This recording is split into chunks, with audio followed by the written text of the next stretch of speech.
नमस्कार दोस्तों, प्रकाश education hub के यूट्यूब चैनल पर आपका हार्दिक स्वागत। मेरे साथ में है आज आप उस इंपॉर्टेंट सेशन का हिस्सा बनने के लिए जिसमें आप जानने वाले हैं कि भारत के इसरो के द्वारा एक बहुप्रतीक्षित मिशन जो 2025 तक लॉन्च होने वाला है और उस मिशन को नाम दिया गया था गगनयान। काफी लंबे समय का एक बहुप्रतीक्षित मिशन और हाल ही के अंदर इसरो ने एक बड़ा मुकाम हासिल कर लिया। यह कह सकते हैं कि गगनयान का जो अंतिम जो चरण था उसको पास कर लिया। कह सकते हैं कि जो क्रायोजेनिक इंजन था उसका सफल टेस्टिंग हाल ही के अंदर इसरो ने अपनी आधिकारिक घोषणा के बाद में कर दिया। आप देख रहे हैं मेरे पीछे कि गगनयान मिशन को मिली बड़ी कामयाबी, टेस्टिंग में पास हुआ क्रायोजेनिक इंजन। बात करेंगे इस सेशन के दौरान कि क्रायोजेनिक इंजन क्या होता है, इसके अंदर कौन कौन से ऐसे उपकरण लगाए जाते हैं, एस्ट्रोनॉट जो जाने वाले होते हैं उसमें इसकी कितनी बड़ी भूमिका होती है। और आप सब लोगों को पहले से विदित है कि 2025 के अंदर जो गगनयान मिशन जाने वाला है उसके अंदर 3 ऐसे एस्ट्रोनॉट हैं जो इसके अंदर शेयर करने वाले हैं। लगभग 400 किलोमीटर की ऊंचाई तक ये यान जाएगा जो अंतरिक्ष के अंदर होगा और लगभग 3 दिन हमारे जो अंतरिक्ष यात्री है वो यहां पे स्पेस के अंदर अपना समय गुजारने वाले हैं। ऐसा पहले कारनामा करने वाला देश इससे पहले, भारत से पहले कौन कौन बने हैं उसके बारे में भी मैं आपको सारी डिटेल से विस्तार से मैं बताऊंगा।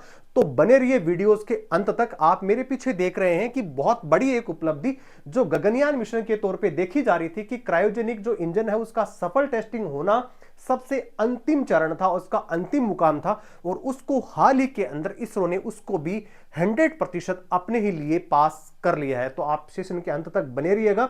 अब जानते हैं सबसे पहले इस स्लाइड के माध्यम से कि 1962 का वो पहला दिन जिसके अंदर इसरो की स्थापना हुई। इसरो की स्थापना पहले नहीं हुई थी, इसको इनकोस्पार के नाम से इसको जाना जाता था और विक्रम साराभाई ने 1962 के अंदर डॉक्टर विक्रम साराभाई ने इसकी स्थापना करी और उसके बाद में लगातार ये उपलब्धियों को छू रहा है। हम सब लोगों ने देखा कि आदित्य L1 और चंद्रयान मिशन 3 जिस हिसाब से भारत ने उसको लॉन्च किया, इसरो ने अपनी सफलता को इस जश्न के तौर पे मनाया और पूरे भारत ने देखा और अपना जो डंका जो परचम था पूरे विश्व ने देखा। और उसी का परिणाम देख रहे हैं कि 1962 के अंदर आप देख रहे हैं कि साइकिल पे हमारा, इस साइकिल के माध्यम से हमारा जो स्पेस के लिए एक सैटेलाइट जो जाने वाला है उसको साइकिल पे ले जा रहे हैं। और 2023-2024 तक आते आते इसरो ने कितना बड़ा मुकाम हासिल कर लिया है। इसका सिर्फ एक ही कारण हो सकता है कि हमारे जो वैज्ञानिक थे जिन्होंने दिन रात अथक मेहनत करके और इस मुकाम को हासिल किया। और हम सब लोग जितने जो भारतीय हैं उनका सिर जो सीना है उसको गर्व से उन्होंने क्या कर दिया, चौड़ा कर दिया। तो आप मेरे पीछे देख रहे हैं कि वो दिन जिसके द्वारा आप एक साइकिल के पीछे उसको लाद करके और उसको स्पेस सेंटर तक ले जाया जा रहा है। और आज हमारे वैज्ञानिक जो कह सकते हैं कि दूसरे जो देश है उनके लिए एग्जाम्पल सेट कर रहे हैं।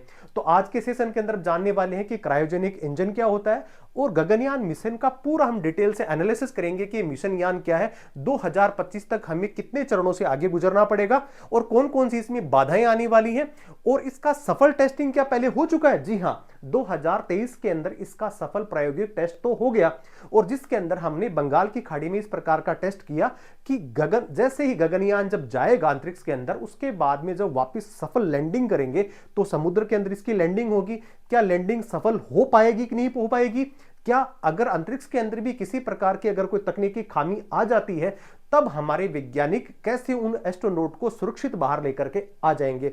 उसी के लिए हमने एक बड़ा एक प्रायोगिक तौर पे एक सफल जो है बहुत अच्छा एक लेसन आप लोगों के लिए तैयार करा है। तो आप वीडियोस के अंत तक बने रहिए। आप मेरे पीछे देख रहे हैं स्लाइड के माध्यम से वो शुरुआती दिन 1962 और 1963 के आसपास जाकर के हमने पहला ऐसा एक मिशन शुरू किया। 1969 दिनांक 15 अगस्त 1969 दिनांक 15 अगस्त को विधिवत रूप से भारत सरकार के द्वारा इसरो की स्थापना की गई और उसके बाद में अनवरत रूप से इसरो इस क्षेत्र में काम कर रहा है। आप देख रहे हैं कि अभी हाल ही के अंदर ये जो हमारा मिशन है जिसमें आप देख रहे हैं और ये दोनों स्पेस की ऐसे जो आप तस्वीर देख रहे हैं जिसके अंदर आपने देखा कि ये चंद्रयान 3 जो 23 अगस्त 2023 को उसने अपनी सफलता का परचम फहराया। और चंद्रयान का जो कह सकते हैं चंद्रयान 3 था और चांद का दक्षिणी ध्रुव जिस पे विश्व का कोई भी देश अभी तक नहीं पहुंच पाया था वो कारनामा भारत के इसरो ने कर दिखाया। हालांकि 2-4 दिन पहले की खबर यह भी है कि अमेरिकी एक प्राइवेट एजेंसी के स्पेसक्राफ्ट ने भी वहां पर अपना कदम रखा है और उस मिशन का नाम था ओडेसियस। तो अभी वर्तमान में अमेरिका भारत के बाद में चंद्रमा के दक्षिणी ध्रुव पर पहुंचने वाला दूसरा देश तो बन गया। इसके अलावा भी कुछ विस्तार से ऐसी चीजें जानेंगे कि अंतरिक्ष क्षेत्र के अंदर जहां पे भारत की भागीदारी पूरे अंतरिक्ष मार्केट में मात्र 2% है, उसको 2030 तक आते आते 9% के आसपास लेकर के जाना है। ऐसा भी इसरो के द्वारा एक बड़ा टारगेट सेट किया गया है। अब आप देख रहे हैं कि 1 खरब तक 2040 तक 1 खरब तक इसका एक अंतरिक्ष का मार्केट पहुंचने वाला है। अभी वर्तमान में 362 अरब डॉलर का मार्केट है भी अंतरिक्ष का, जिसमें विभिन्न प्रकार के देश इस प्रकार की सेवाएं प्रदान कर रहे हैं एजेंसियों के माध्यम से, जिसमें बहुत बड़ा पैसा कोई भी देश कमा सकता है अपने उपग्रहों के माध्यम से भी, और दूसरे जो लॉन्चिंग पैड के माध्यम से भी इस प्रकार से जो है वो रेवेन्यू जनरेट कर सकता है। तो भारत सरकार का भी एक बहुत बड़ा मिशन तौर पर उसको देखा जा रहा है। अब आप देख रहे हैं कि बहुत बड़ी एक सक्सेस स्टोरी बनती है, successful completion of human rating of CE-2020 cryogenic engine for the Gaganyaan programme. इसके अलावा टाइम्स ऑफ इंडिया भी ये लिखता है कि ISRO successfully test cryogenic engine now ready for the mega Gaganyaan mission. ये सारी की सारी अखबारों के माध्यम से सुर्खियां बनी है कि गगनयान के लिए जो अंतिम एक जो बाधा थी उसको भी हमने पार कर लिया। तो हाल ही के दिनों के अंदर एक बहुत बड़ी खबर जो अपने को देखने को मिल रही है। अब जानते हैं कि इसरो के जो वर्तमान में जो अध्यक्ष है जिनका नाम एस सोमनाथ, उन्होंने क्या कहा इसके बारे में भी कुछ चीजें जान लेते हैं। ISRO chairman S Somnath February 23 spokes over it's cryogenic engine CE-20 engine which passed the human rating for the Gaganyaan mission on February 22, जिसके माध्यम से कह रहे हैं कि वो अंतिम चरण इन्होंने पास कर लिया है। अब क्रायोजेनिक इंजन क्या होता है, इसके अंदर कौन कौन से कंपोनेंट्स होते हैं, कौन से भाग के अंदर जो है वो सॉलिड फ्यूल भरा जाता है, किसके अंदर तरल होता है, किसके अंदर जो केस होता है तरल मात्रा के अलावा गैसेस के तौर पे भी इसको यूज किया जाता है, और कौन से यान के अंदर हमारे एस्ट्रोनॉट बैठेंगे वहां पे, और 3 दिन तक किस प्रकार वो सैर करने वाले हैं, इसके लिए भी आपको आगे तक मेरे साथ में जुड़े रहना होगा। अब आप देख रहे हैं mission Gaganyaan ISRO CE-20 cryogenic engine now ready for human rated for Gaganyaan missions, rigorous testing demonstrations to the engine metal। आप मेरे पीछे तस्वीर के माध्यम से देख रहे हैं कि ये जो इंजन है इसको क्या किया, सफलतापूर्वक हमने क्या कर लिया, इसको सेट कर लिया है और इसका सफल टेस्टिंग हमने इसकी कर ली है। आप देख रहे हैं successful completion of human rating CE-20 cryogenic engine for the Gaganyaan programme. अब इसके अलावा ये यान कब यहां से लॉन्च किया जाएगा, किसके माध्यम से किया जाएगा, किसके अंदर स्वदेशी कंपोनेंट्स लगे हुए हैं, और जो अंतरिक्ष के जो यात्री होंगे वो कौन होंगे, और उनको कौन कौन सी ट्रेनिंग दी जाएगी, इसके बारे में भी हम करने वाले हैं विस्तार से चर्चा। आप देख रहे हैं क्रायोजेनिक इंजन, अब जिसके अंदर जो रेड कलर से जो आपको बताया गया यहां पे एरो करके, इसके माध्यम से ये है एक यहां पे इंजन, और इस इंजन को हमने सफलतापूर्वक टेस्टेड कर लिया। टेस्टेड करने के उपरांत जब स्पेस में जाएगा तो कौन कौन से भाग इससे अलग होंगे, और उसके बाद में सफलतापूर्वक को 400 किलोमीटर अंतरिक्ष की दूरी तक वो तय करेगा, और पृथ्वी के कक्षा के अंदर ये 3 दिन तक हमारे जो अंतरिक्ष यात्री वो रहने वाले हैं। वैसे देखा जाए तो विश्व के अंदर सबसे ज्यादा लंबे समय तक रहने वाले जो यूरी गागरिन थे, जिन्होंने 156 के आसपास तक उन्होंने दिवस अपने बिताए थे, ये पहले रसिया थी, उसके बाद में अमेरिका, और अमेरिका के बाद में 2003 के आते आते चीन ने भी इस प्रकार का कारनामा करके दिखाया था। आप देख रहे हैं इसरो नोर्दर्न कॉम्प्लेक्स महेंद्रगिरी, जिसके अंदर आसे पासे के अंदर आप देख रहे हैं जहां पर निर्जन स्थान है, और वहां पर इसको टेस्टेड इसको किया गया। और उसके बाद में जो 2023 के अंदर भी हमने जो एक सफल टेस्टिंग करी थी, और वो जो मलबा कह सकते हैं जो अंतरिक्ष यान जो उतरा था वो कहां पे उतरा था, बंगाल की खाड़ी में वो उतरा था। अब आप देख रहे हैं कि CE-20 इंजन को ह्यूमन रेटिंग स्टैंडर्ड के मुताबिक 4 इंजन पर कुल 8810 सेकंड तक के लिए 39 हॉट फायरिंग टेस्ट किए गए, और खास बात यह कि योग्यता हासिल करने के लिए इंजनों को 6350 सेकंड तक इनको टेस्ट से क्या उनको गुजरना पड़ा। गगनयान की पहली अनमैन्ड फ्लाइट इस साल के दूसरे क्वार्टर के लिए प्रायोजित है। अब गगनयान के मिशन कितने होने वाले, 3 मिशन होने वाले, जिसके अंदर एक तो क्या होगा, मानव युक्त होगा, ये तो हो मानव युक्त, जिसके अंदर व्यक्ति यहां से एस्ट्रोनॉट जाने वाले हैं। इसके अलावा दो ऐसे होंगे जो अनआर्मर्ड होंगे, जिसके अंदर किसी प्रकार के व्यक्ति इसके अंदर नहीं जाएंगे। ये तीनों मिशनों का जो हिस्सा है वही गगनयान पूरा इसके अंदर कहा जा रहा है। अब आप देख रहे हैं इसके अंदर जो मिशन के अंदर जो LMMV 3 व्हीकल जो है इसकी अपर स्टेज को पावर प्राप्त करके और उसको ऊपर तक ये पहुंचाने का कार्य कौन करेगा? ये इसका प्रक्षेपण यान करने वाला है। अब आप देख रहे हैं कि इसरो जो है ये जो पूरा का पूरा जो इंजन है, इस इंजन के माध्यम से इसको 3 टुकड़ों के अंदर इसको बांटा गया, जिसके अंदर कौन सा? सॉलिड, लिक्विड और इसके अलावा कौन सा होगा? ऑक्सीजन एवं हाइड्रोजन। ये 3 प्रकार के ईंधनों से ये चलेगा।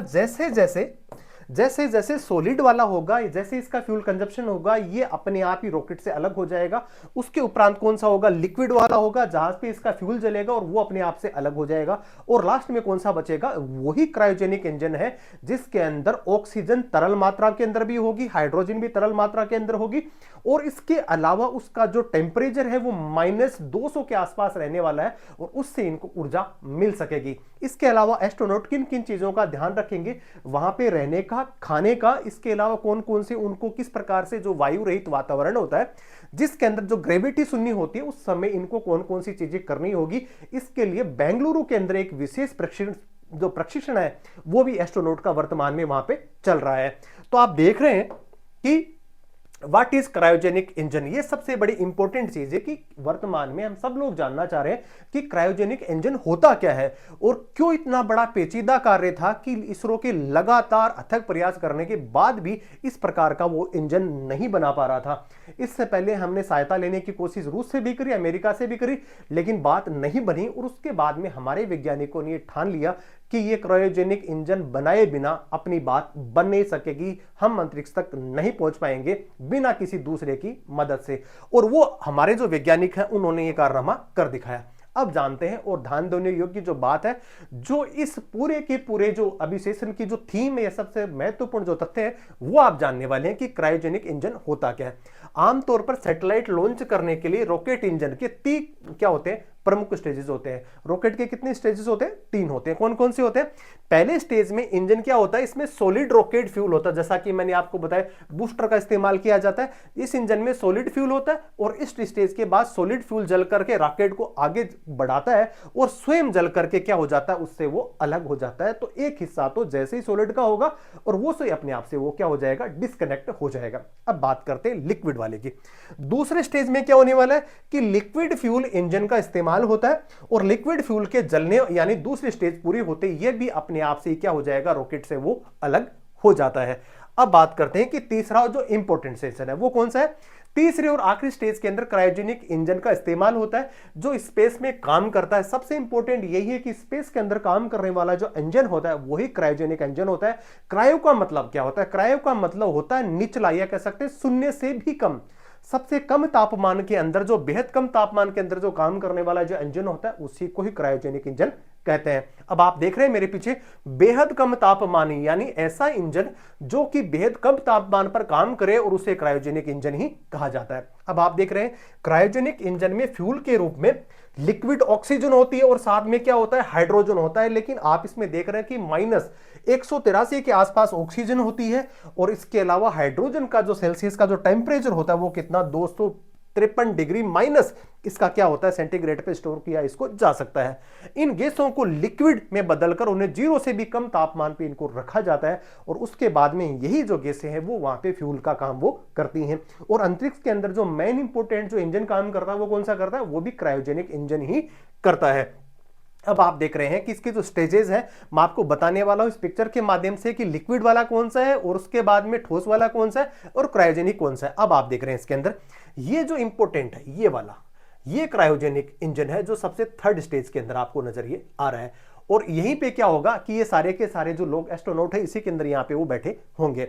इससे पहले बूस्टर जो सॉलिड फ्यूल होता है वो इसके अंदर होता है, आप देख रहे हैं इसके अंदर ये अलग हो जाएगा। इसके अलावा जो तीसरा स्टेज है क्रायोजेनिक इंजन, जिसका मैंने आपको बताया कि यहां से ये आ रहा है यहाँ पे, और जो सेकंड वाला दूसरा स्टेज है वो लिक्विड फ्यूल इंजन होता है, ये बीच वाला हो गया, ये भी अपने आप में क्या हो जाएगा? वो अलग हो जाएगा। और लास्ट में जो पहुंचेगा वो कौन सा पहुंचेगा? यही पहुंचेगा और यही अंतरिक्ष के अंदर वो जा पाएगा। अब आप देख रहे हैं कि Gaganyaan India first manned flight to space के अंदर जाने वाला है। अब आप देख रहे हैं कि the project was the first approved by the PM Narendra Modi on August 15 2018। 15 अगस्त 2018 को इसकी विधिवत स्थापना हो जाती है। कह सकते हैं कि हमने इस प्रकार का सोच लिया था कि हम 2023 24 25 तक आते आते इस प्रकार का गगनयान हम अंतरिक्ष में भेजने वाले हैं। इसकी घोषणा कब हो जाती है? 2018। मौका कौन सा था? 15 अगस्त। अब बात करें, it will be send the 3 members crew to space for the at least 7 days by the 2022 तक हम सोच रहे थे कि ऐसे 3 क्रू मेंबर होंगे जिनको 2022 तक भेज दिया जाएगा, लेकिन बीच में कोरोना काल आ गया, कुछ ऐसी तकनीकी चीजें भी हुई जिसके बाद में इसका जो सफल टेस्टिंग है वो संपन्न नहीं हो पाया। अब बात करें, ISRO hopes to delay its biggest rocket GSLV mark 3 for this project. और बड़ा था क्योंकि लगभग कह सकते हैं कि 10,000 करोड़ रुपए तक का इस पे खर्चा आने वाला है। अब आप देख रहे हैं, it would be one of the cheapest manned space flight in the world with in the estimated cost of not more than 10,000 crore. कह सकते हैं विश्व का सबसे सस्ता और किफायती और मुफीद का जो कह सकते हैं कोई अंतरिक्ष का कोई प्रोजेक्ट है वो भारत सरकार के द्वारा, कह सकते हैं इसरो के द्वारा इसको तैयार किया गया। India plans to call its astronauts कौन सा? Vyomanauts since Vyom its Sanskrit means space. वायुम जो है हमारा एक कह सकते हैं कि जो संस्कृत भाषा का जो व्योम मित्र जिसको कह सकते हैं एस्ट्रोनॉट के तौर पे इसको जाना जाता है और उसी से इसके नाम से इसको जाना जा रहा है। अब देखिए गगनयान 3 की जो बहुत बड़ी जो चीजें आप देख रहे हैं इसके पीछे कि human space flight programme HSFP, ये सबसे बड़ा इंपॉर्टेंट प्रोग्राम है जिसके अंदर the human space flight centre HSFC was constituted in ISRO in January 2019 में for implementing the vision of the human space flight programme. ये सारी की सारी जो HSFC के माध्यम से प्रोग्राम को लॉन्च किया गया, जिसके अंदर इसकी जो फुल फॉर्म आप देख रहे हैं, जिसके अंदर ये जनवरी 2019 तक इसको लॉन्च करने की इसको स्थापित कर दिया गया था। अब आप आगे चलते हैं, देखते हैं 3 एस्ट्रोनॉट जो 400 किलोमीटर की परिधि जो अंतरिक्ष की होगी उसके अंदर वो क्या करेंगे, पूरी तरह पूरी पृथ्वी का क्या करेंगे, विचरण करने वाले हैं और उसके अंदर वो 3 दिन यहाँ पे वो रहने वाले हैं। गगनयान में 3 दिनों के लिए मिशन के लिए 3 सदस्यों का दल 400 किलोमीटर ऊपर पृथ्वी की कक्षा में इसको भेजा जाएगा और वो 3 दिन तक वहां पे अपना समय बिताएंगे। इसके बाद में क्रू मॉडल को सुरक्षित रूप से कह सकते हैं कि यान भेजना बहुत आसान है, लेकिन वहां से वापस धरती पर सकुशल उनकी वापसी सुनिश्चित हो सके तब इस अभियान को हमेशा सफल कहा जा सकता है। हमने देखा अगर भारत अपने मिशन में कामयाब रहा तो वह ऐसा करने वाला दुनिया का चौथा देश बन जाएगा। इससे पहले मैं आपको बता चुका हूं जब मैंने इलेक्शन की कह सकते हैं लेक्चर की शुरुआत करी थी, सबसे पहले यूरी गागरिन थे, उसके बाद में अमेरिकन और 2030 के 3 के आते से कौन से चाइना ने ऐसा कारनामा करके वो दिखाया था। 12 अप्रैल 1961 को सोवियत रूस के यूरियन गागरिन जो 108 मिनट तक स्पेस में रहे थे, 15 मई 1961 को अमेरिका और 2003 तक आते आते चीन ने भी इस प्रकार का कारनामा कह सकते हैं कि स्पेस के अंदर मानव युक्त मिशन को भेजने का कारनामा उन्होंने करके दिखाया था। अब बात करते हैं आपकी क्रू मॉडल। अब आपको सबसे जो मेन इंपॉर्टेंट है कि यहाँ पे क्रू जो चालक दल जो होगा वो कैसे रहेगा, तो आप देख रहे हैं कि ये जो पूरा का पूरा आप जो देख रहे हैं ये है क्रू का ऊपर वाला मॉडल, जिसके अंदर यहां पे वो रहेंगे और इसके नीचे ये सर्विस मॉडल है। सर्विस मॉडल का मतलब है कि सर्विस इसके अंदर तो क्या होगा, खुद रहेंगे और ये सर्विस के तौर पे एक अलग से कमरा होगा जो सर्विस के लिए जाना जाएगा, जहां पे इसको पूरे के पूरे को क्या किया जाएगा, ऑपरेट इसको किया जाएगा। ये कौन सा है, सर्विस मॉड्यूल। 2 मॉड्यूल बड़े इंपॉर्टेंट है, जिसके अंदर क्रू मॉड्यूल भी है, नंबर 1 पे है और नंबर 2 पे कौन सा सर्विस मॉड्यूल है। इसके अंदर वो सारी चीजें होंगी, कंपोनेंट्स होंगे जो इस यान को क्या करेंगे, वो यहाँ पे तकनीकी तौर पे उसको बनाए रखेंगे। ठीक है, अब आप देख रहे हैं क्रू मॉडल अंतरिक्ष यात्रियों को बैठने का स्थान है, ये वाला है, और उसके अलावा सर्विस मॉडल ऑर्बिट संचालन में क्या है, सहायक होगा जो इसको क्या करेगा, वो संचालित करने वाला है। आप ये देख रहे हैं पिक्चर के माध्यम से, ये जो एरिया है ये क्रू मॉडल का है और इसके नीचे ये कौन सा है, ये सर्विस वाला है। आपको मैंने पीछे बताया था कि यहां पे ये वाला जो है वो कौन सा हो गया, सॉलिड, ये लिक्विड और लास्ट वाला ये जो ना कौन सा हो गया, ये क्रायोजेनिक इंजन होगा जो इसको अंतरिक्ष में लेकर के जाने वाला है। अब बात करते हैं कि ऑर्बिटल मॉड्यूल एस्ट्रोनॉट्स को लेकर पृथ्वी के चक्कर लगाएगा। ऑर्बिटल मॉड्यूल के 2 हिस्से हैं, जैसा मैंने आपको पहले बताया, क्रू मॉडल हो गया और सर्विस मॉडल हो गया। दोनों के दोनों इसमें सहायक सिद्ध हो सकते हैं। सर्विस मॉडल में क्या होगा, कक्षा में रहते क्रू मॉडल को जरूरी सहायता प्रदान करेगा, जिसमें थर्मल सिस्टम, प्रोपल्शन सिस्टम और पावर सिस्टम को इसको यूज करने वाला है। अब बात करते हैं कि क्रू मॉडल के अंदर क्या होगा, इसके अंदर अंतरिक्ष में रहने जैसा वातावरण वो तैयार करके देने वाला है। इसके अलावा बहुत सारी ऐसी चीजें जो कौन सी होगी, लो ग्रेविटी इसको मेंटेन करने का काम कौन करेगा? ये करेगा कौन सा? क्रू मॉडल इसका करने वाला है। अब आप देख रहे हैं कि मिशन गगनयान के एस्ट्रोनॉट्स के सीक्रेट ट्रेनिंग, जहां पे 10 फीट गहरे पानी में, अब जो वर्तमान में जो अंतरिक्ष यात्री जो जाने वाले हैं उनको 10 मीटर गहरे पानी के अंदर इस प्रकार की ट्रेनिंग दी जा रही है कि जो दबाव होता है उसको ज्यादा से ज्यादा सहन करने की क्षमता, इसके अलावा अंतरिक्ष के अंदर कह सकते हैं कि जो शून्य आधारित जो वातावरण होता है उसके अंदर अपने आप को जीवित कैसे रखा जाए, इसके बारे में भी एक सघन प्रशिक्षण जो है वो वर्तमान में बेंगलुरु के ट्रेनिंग सेंटर में इसको दिया जा रहा है। आप देख रहे हैं ह्यूमन रिलेटेड जीएसएलवी मार्क 3, ये जो है GSLV Mark III will be used to carry up the orbital module which will be have necessary provisions to sustaining 3-member crew for the durations of the mission। इसके अंदर इसको किया जा रहा है। The total fund of requirement, जो total fund अभी तक का जो इस अंतरिक्ष का जो बड़ा एक मिशन है उसकी जो रिक्वायरमेंट है वो कितनी है? 10,000 करोड़। 10,000 करोड़ रुपए के आसपास पे टोटल पे क्या आने वाला है? इस पे खर्चा इसका आने वाला है।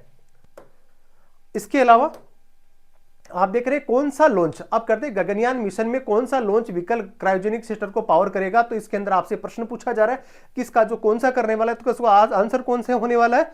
अभी प्रश्नों की जो सीरीज चल रही है कि आपने इस पूरे लेक्चर के दौरान ऐसा क्या देखा जिसकी वजह से आप कह सकते हैं कि गगनयान क्या था, उसका क्रायोजेनिक इंजन क्या होता है, कितने दिन हमारे एस्ट्रोनॉट अंतरिक्ष के अंदर रहेंगे, कौन सा इनको यान लेकर के जाने वाला है और कौन सी कक्षा में जाकर के इनको 400 किलोमीटर की परिधि में उनको घुमा करके लेके आने वाला है और कौन कौन सी वहां पे चीजें जो वहां पे उनको तकलीफ में डाल सकती हैं, इसके बारे में भी आपने करी विस्तार से चर्चा। तो आप देख रहे हैं इसका जो आंसर होने वाला है वो कौन सा होने वाला? GSLV Mark 3।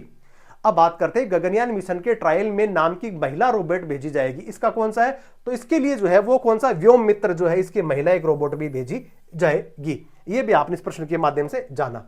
अब आप देख रहे हैं कि ये जो मेंस का जो क्वेश्चन है, अभी कह सकते हैं यूपीएससी और आरपीएससी के द्वारा जिस प्रकार के प्रश्न पूछे जा रहे हैं, जिसके अंदर मिशन गगनयान क्या है, भारत के विकास में इसकी भूमिका क्या रहने वाली है और इस मिशन की चुनौतियों पर भी क्या करनी है, चर्चा करनी है। तो एक लंबा चौड़ा प्रश्न जो गगनयान मिशन से बन सकता है। और इसके अलावा जिस प्रकार अगर किसी प्रकार की कोई तकनीकी खामी आ जाती है अंतरिक्ष के वहां पर, तो वहां पर हमारे जो अंतरिक्ष यात्री हैं उनको सुरक्षित लैंडिंग कैसे कराई जाएगी, इसके लिए क्रू स्केप सिस्टम भी लगाया गया। क्रू स्केप ये और ये CES क्रू स्केप, कैसे वहां से बाहर निकलेंगे और कैसे अपने आप को बचा पाएंगे, इसके लिए भी इस प्रकार की व्यवस्था जो है वो इसरो के द्वारा कर दी गई है। तो आज आपने इस इंपॉर्टेंट सेशन के अंदर जाना कि गगनयान मिशन भारत के लिए क्यों इंपॉर्टेंट है। 2025 तक कब इसको लॉन्च किया जाएगा, इसके भी तिथि तो अभी निर्धारित नहीं हुई है, लेकिन कहा जा सकता है कि पहले 2 ऐसे टेस्टेड जो मानव रहित होंगे और उसके उपरांत उसके बाद में जो है वो मानव युक्त एक अंतरिक्ष मिशन भेजा जाएगा। वो भारत के लिए बहुत बड़ा एक इसरो का जो है उसके अंदर पत्थर का मील वो कह सकते हैं वो होने वाला है, मील का पत्थर वो साबित होने वाला है। तो आज आपने बहुत बड़े एक इंपॉर्टेंट सेशन का हिस्सा लिया। बने रहिए प्रकाश एजुकेशन हब के साथ में। जय हिंद, जय भारत।